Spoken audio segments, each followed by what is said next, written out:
Yawezekana umeshuhudia vitu vingi vya kutisha machoni mwako kama vile mlipuko wa virusi vya corona. Basi leo mfahamu mwanamke anayetisha ulimwengu mzima kwa sasa kutoka bara la Afrika mwenye asili ya Algeria.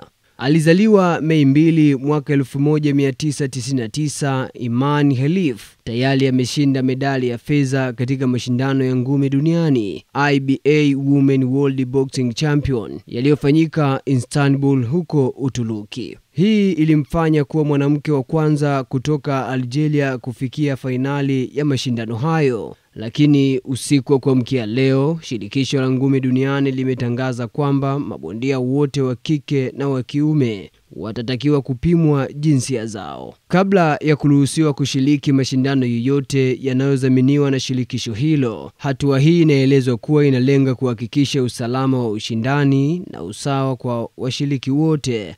Taarifa hii inakuja kufuatia malalamiko ya mpinzani wa Khelif kutoka Italia aliyekataa kupambana naye, akidai bila ushahidi kuwa Khelif si mwanamke wa kawaida kwa sababu alipigana kwa nguvu isiyo ya kawaida wakati wa mashindano ya Olimpiki ya Paris mwaka jana.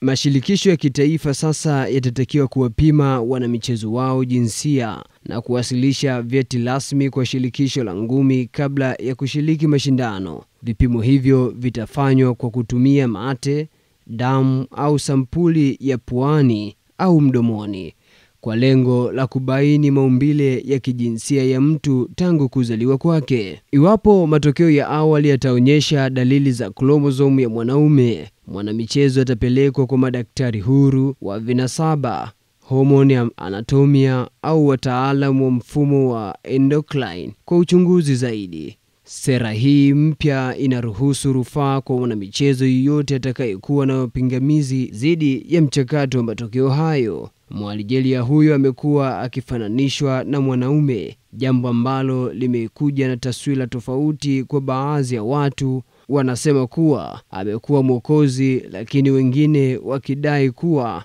anabaguliwa kwa asili yake. Tuandikie maoni yako kwenye ukurasa wa comment hapo chini. Mimi ni Julius. Endelea kula hane mpwage digital.